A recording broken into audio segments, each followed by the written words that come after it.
Okay, what if I told you that the secret to solving your modern debt, your credit card bills, your car payments, was actually buried in the desert sand about 5,000 years ago? Sounds crazy, right?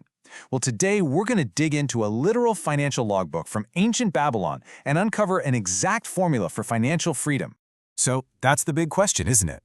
Can a plan that was etched onto clay tablets thousands of years ago really work in our world of online banking and student loans? You know what? The answer is probably not what you're expecting. First things first, we've got to realize that while our gadgets have definitely changed, human nature really hasn't. Getting into debt, that's not a new invention, it's a timeless human struggle. It's easy to blame the banks or the economy, but let's be real. That temptation to spend more than we have is an age-old problem. This story is about a guy named Davasir, a camel trader who actually escaped from slavery. But we're not just looking at his mindset, we are looking at his math, the exact down-to-the-penny plan he used to build his fortune. So where on earth did this incredible financial blueprint come from? Well, turns out this ancient wisdom was dug up and proven to work long after Babylon itself had crumbled. The story makes a huge leap all the way from ancient Babylon to Nottingham University in England back in 1934. A professor of archaeology, Alfred Shrewsbury, gets a package with 5 clay tablets. He's thinking, he's about to translate some ancient record of a war or a king, but what he found was something way more personal. You can just imagine the professor's shock. See, he and his wife were completely drowning in debt themselves. He was worried a scandal would get him fired. So, in this moment of total desperation, they decide to do something wild. They're going to test this ancient Babylonian method on their own finances. So what was this game-changing plan written on those old tablets? Well, it all comes down to a really simple but incredibly powerful formula that completely flips your entire relationship with money on its head. And here it is, the entire blueprint in one simple picture. Every single dollar you earn gets split into 3 specific buckets. 10% is for you to keep, 20% goes straight to your debts, and you have to live on the remaining 70%. It seems almost too simple, but trust me, the order you do this in and the discipline to stick with it, that's everything. Let's break that down into 3 rules you absolutely cannot break. First, and this is the most important one, you pay yourself. Second, you force your lifestyle to fit inside your means. And then, and only then, do you start systematically paying off what you owe.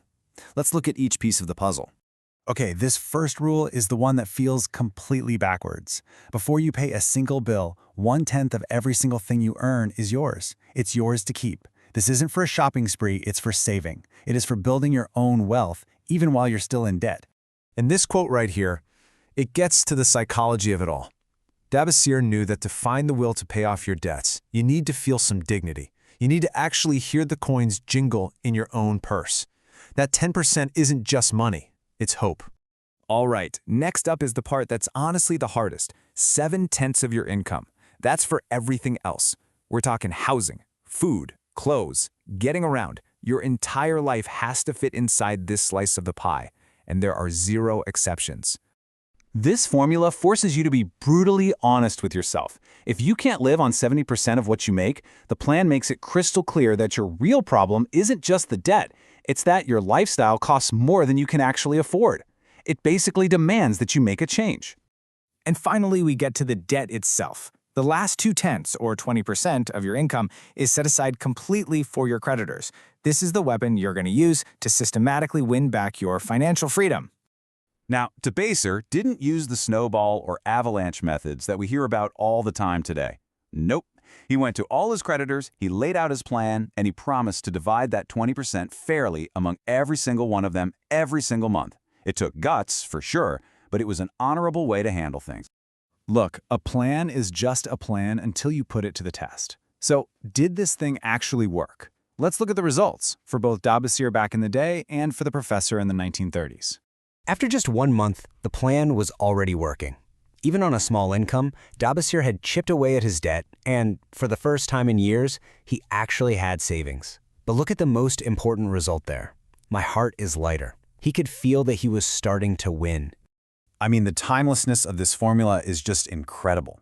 You have a camel trader in ancient Babylon and a university professor at 1930s England. They're separated by thousands of years, but they had the exact same problem. They found the exact same solution, and they got the exact same result, freedom. And what was the final outcome for Davasir? In just 1 year, 12 moons after he started, he was completely and totally free.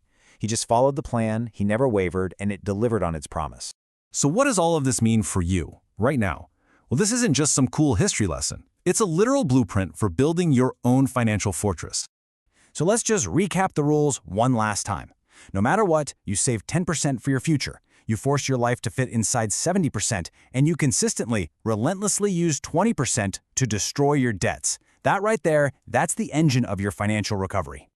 But the change wasn't just about money. Dabassir's landlord, a guy who used to threaten him, eventually paid him this incredible compliment. Following the plan didn't just fix his finances, it forged his character. It turned him from someone soft and weak into someone strong, solid, and resilient. And that really leaves us with just one last question. This ancient formula, it offers more than just a way out of debt. It offers a path to becoming a different person. And the choice, then and now, is exactly the same. Are you going to be bronze, or are you going to be clay?